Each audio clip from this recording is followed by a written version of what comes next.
Shalom and welcome to Hebrew Bytes, Ivrit La'at La'at, which means Hebrew slowly, slowly, and that is what we aim for in these lessons, to be very relaxed. It's as if you're coming into my home here in the heart of Jerusalem, and we're just exploring this beautiful language together. And we're tying it in with the Torah portion, looking at the name of each week's portion. And you can find all the charts and Torah reading cycle sheet on Hebrew Helps section of His Israel. Right, let's begin.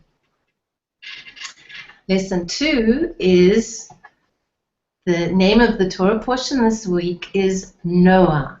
In Hebrew, it's Noach. There you can see a very short, lovely word, only 2 letters this week. And Noach actually in Israel today is still a very popular name for boys, as it is everywhere, Noah, but it's pronounced Noach. You've got the ch sound in the name in Hebrew. And even for girls, there's a name Nechama, which you can hear the Nechama. It's just made more feminine, Nechama, which also means rest, stillness, comfort. So those are the beautiful meanings of the name Noach. And the very special verse in the Bible that you all will be familiar with that has this word is Psalm 23, where it says, "He leads me by still waters." The Good Shepherd leads us beside still waters. And in Hebrew, still waters are mei menucha. Mei is a form of mayim. You can hear the ma and the yud, mei, mayim. And menucha is a form of Noach. Menucha. You can hear the ncha sound, menucha. So still waters gives you the picture of what Noach means. Very calm, still, restful waters, which is strange because with Noah, he was surrounded by waters that were not so still and calm and peaceful, but there you go. So we'll do the dikduk. Dikduk is a lovely word which means grammar, and I much prefer dikduk to grammar, and that's looking at the letters that are involved and the vowel sounds in the word Noach. Right, here we have the O sound, which is the dot above the letter. So when you see the dot above, the dot above the letter, you know on the vowel charts, if you have been good students and printed out your vowel charts and numbered them 1 to 10 down the side, the vowel is the cholam. It has the ho sound, o, cholam, which is number 5. And you can see the little vav there on the vowel chart carrying the o sound. Remember, vowels aren't letters on their own as in English. They need other letters to carry them. So the aleph helps carry vowels. The yud helps carry vowels. Now here we see the vav carrying the vowel sound o in cholam. And you hear it in very many other words, like holech, but anywhere you hear the o, you know it's a cholam. So here we have cholam in Noach. And the second letter is the chet, which has the little straight vowel symbol underneath it. And that vowel symbol, you can hear the sound Noach. It's an ah sound as well. So that is the second vowel on the chart, which is patach. Now, we'll be looking at the 2 differences between the vowel number 1 and the second one. The first Ah is a longer ah. It's the kamatz. Ah as in father, Abba. But the patach is a little of a slightly shorter ah sound. Noach. You don't say Noach. Noach. So that is the patach. As you can hear again in the name of the vowel, patach. You hear the sound. It's a short ah. Noach. Now what I'd like to do is look at the noon, because the noon is one of the letters that has a sofit. So Cindy, if we can put up the sofit chart, there it is. You can see the 5 letters, 1, 2, 3, 4, 5, that all have an ending letter, a sofit. Remember from Bereshit, the last word was sof, which means end. So if you say sofit, it just means an end, something to do with an ending. So whenever a word or a letter, one of these letters ends a word, the shape of the letter changes. This is just so you start getting familiar with these ideas. So the first one is the kaf, and there the kaf has the little dot in it. Remember the dagesh, which made the b sound hard, and when it was gone, it was a v sound. Here you have the kaf hard. If the dagesh is moved out, it goes soft, becomes a chaf. And then when it's at the end of a word, it changes its shape to a chaf sofit. Still has the ch sound though, so it's a chaf sofit. There's the mem is the next letter. Mem, which we'll be looking at in other words, but in the meantime, just remember that it also changes its shape at the end. There is a mem sofit, keeps its sound, mem, whether it's at the beginning or the end, it does keep its sound, and the noon also keeps its sound, whether it's the beginning or in the middle or the end, a noon keeps the n sound. But it does have a sofit, which you can see is just a long straight, it drops down straight. Just quickly look at the next two. You have the pay, which is a p sound, which also has a dagesh, which makes it a p. If you take the dagesh out, it becomes soft, it becomes a fe. So pay becomes fe. And at the end of a word, it's a fe sofit. Also changes shape, drops down, longer. And the last one, tzadi, keeps its sound, the ts as in hat, tzadi, and it has also drops down when it's at the end of a word, becomes elongated. You'll see all 4 letters become elongated at the end of the word, as if to say, okay, that's the end. There's sof, that's the end of the word, except for the mem becomes a square. Also could be saying, right, there it is, the end of the word.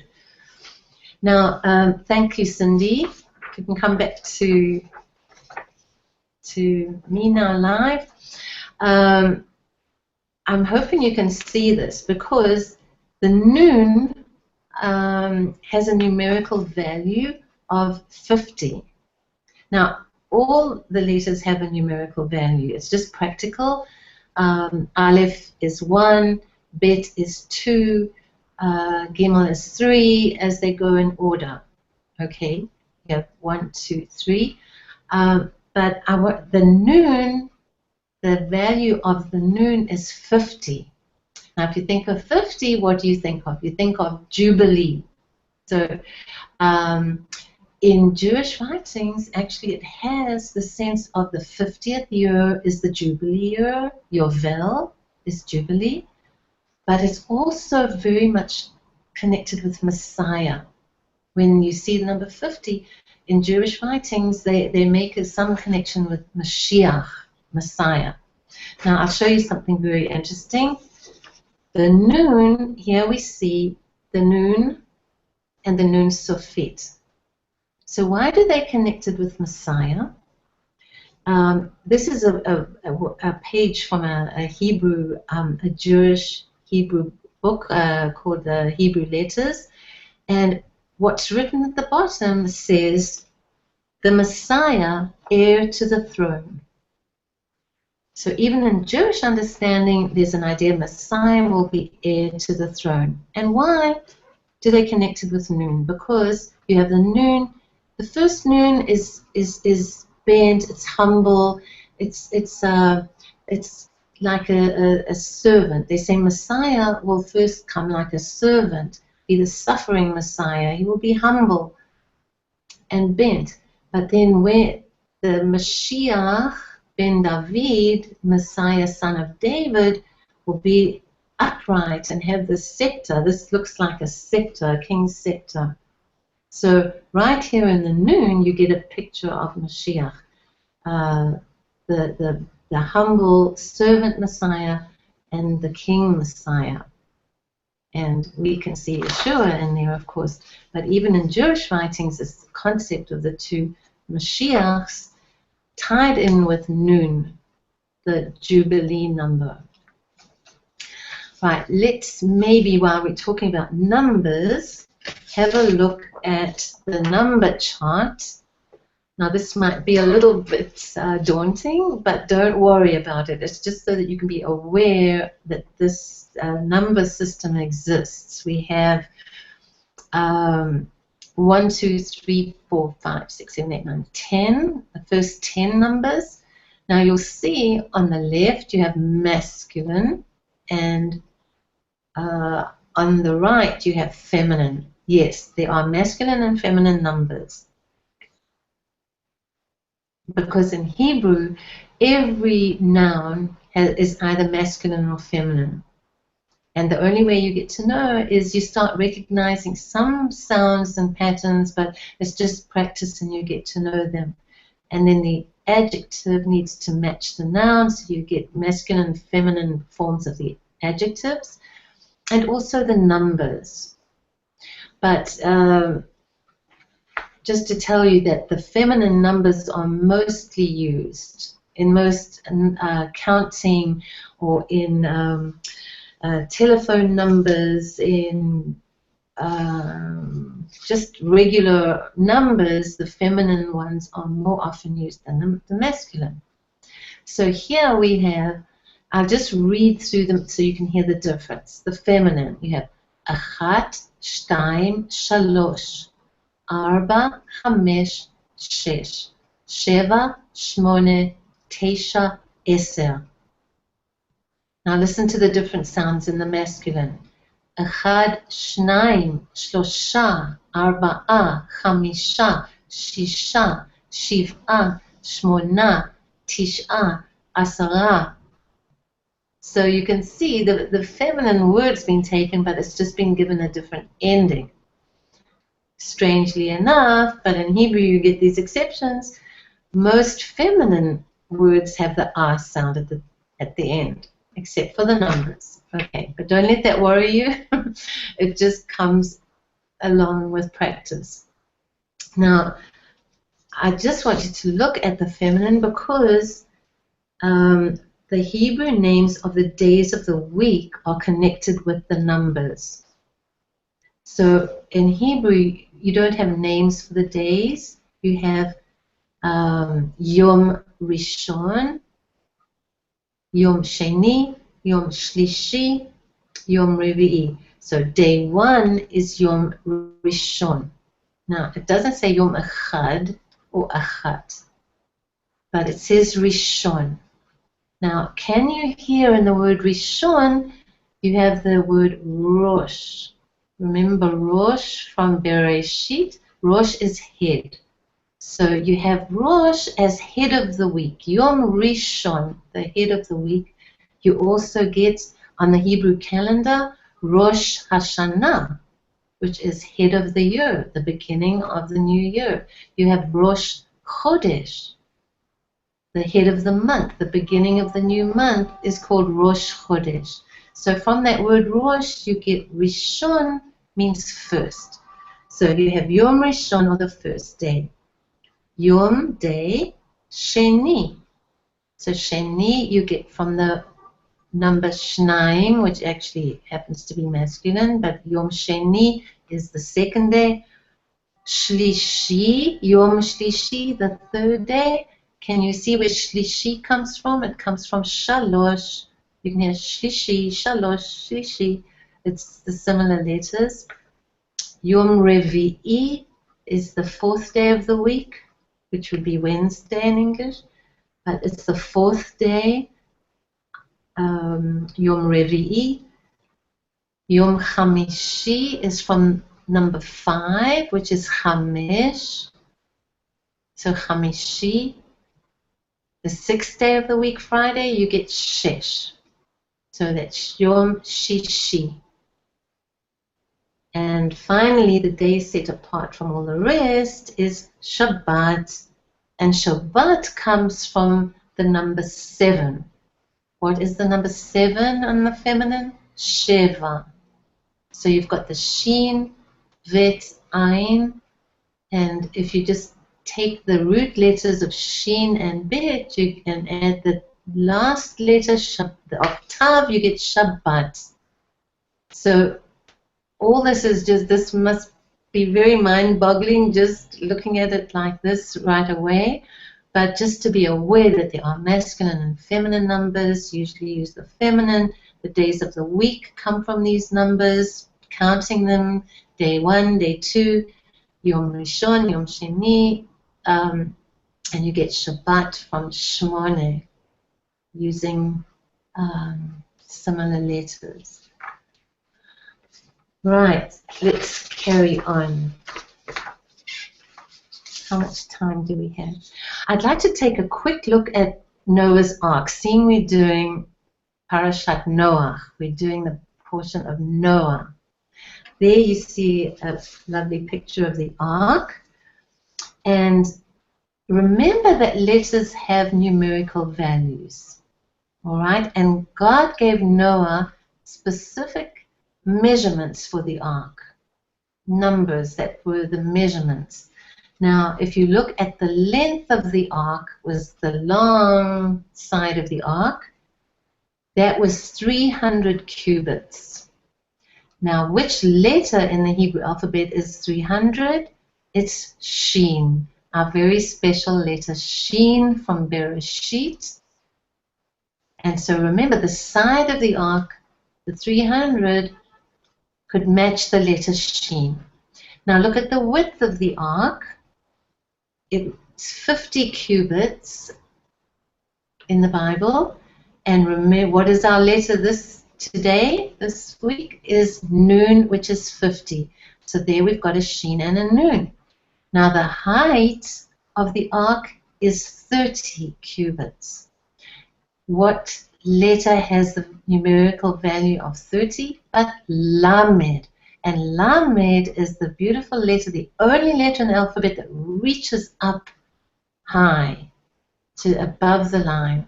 So the height reaching up of the ark is a Lamed, which is 30. But now take the measurements of the ark and the letters corresponding to them, and you get the Lamed, which is the height. You get the Shin, which is the length, and you get the Nun, which is the width. Lamed, Shin, Nun, and that makes a word, Lashon. And what is Lashon? But tongue or language. And again, so the whole measurements of the ark is saying that it's a way that God is constantly wanting to communicate with us through His Word, through the letters of the alphabet, through everything. It's all to do with Lashon, with language, with communication. And we as humans are the only ones. Actually, you can come back to me now as we finish off with the vocabulary, Cindy. We as humans are the only ones with that ability of using our tongues to speak and communicate Lashon. Right, let's look at the vocabulary now, if I can find it, for Noah. Oh, beautiful words. Here again, 5 words, but very important, tied in with Noach. We have menucha, stillness. Maim, water. There you see the mem and the mem sofit in maim. Chaim, chet from Noach, and mem sofit with the little yud chaim. Yom. Oh, we left off a yud. Yud vav mem is yom. Mem sofit, you can see again, yom. Rishon, first. There you see the first 3 letters we had in Bereshit to make Rosh, Het, Yom Rishon. Well, that's all for today, so try and practice during the week and review. Until next time, Shalom, Shalom from Jerusalem.